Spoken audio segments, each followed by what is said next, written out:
Hello দর্শক, আসসালামু আলাইকুম। আশা করি সকলে ভালো আছেন।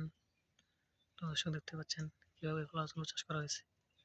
দর্শক আপনারাও চাইলে কিন্তু এভাবে এই কলা গাছগুলো কিন্তু চাষ করতে পারেন। তো দর্শক এই কলা গাছগুলো চাষ করলে কিন্তু আপনারা প্রচুর পরিমাণে লাভবান হতে পারবেন। এই কলা গাছগুলো চাষ করে কিন্তু আমাদের কৃষক ভাইরা কিন্তু ভালো ধরনের লাভবান হয়েছে। তো দর্শক আপনারা চাইলে এভাবে কলা গাছগুলো চাষ করে কিন্তু প্রচুর পরিমাণে লাভবান হতে পারবেন। তো দর্শক পাশাপাশি কিন্তু আপনারা নিজেরাও এই কলাগুলো কিন্তু খেতে পারবেন। তো দর্শক এই কলা গাছগুলো যদি আপনারা চাষ করতে চান তাহলে আপনাদের এই কলা গাছের চারাগুলো বাজার থেকে কিনতে হবে।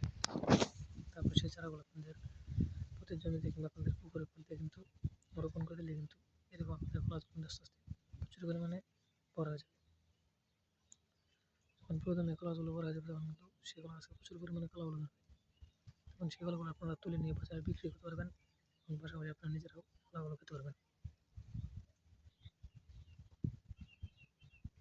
দর্শক দেখতে পাচ্ছেন কীভাবে কলা গাছগুলো চাষ করা হয়। তো দর্শক আপনারা চাইলে কিন্তু এভাবে কলা গাছগুলো কিন্তু চাষ করতে পারেন।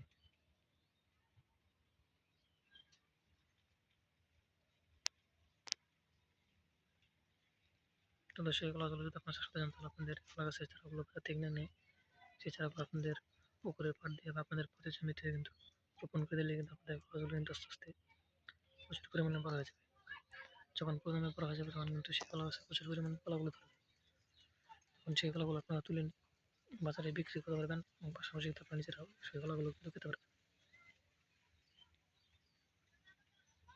তো দর্শক দেখতে পাচ্ছেন কীভাবে কলা গাছগুলো চাষ করা হয়। তো দর্শক আপনারা চাইলে কিন্তু এভাবে কলা গাছগুলো কিন্তু চাষ করতে পারেন। তো দর্শক আমাদের ভিডিওটি যদি আপনার একটু ভালো লেগে থাকে তাহলে অবশ্যই চ্যানেলটি সাবস্ক্রাইব করে দেবেন এবং ভিডিওতে একটি লাইক করে দেবেন। ধন্যবাদ, সকলে ভালো থাকবেন। আসসালামু আলাইকুম।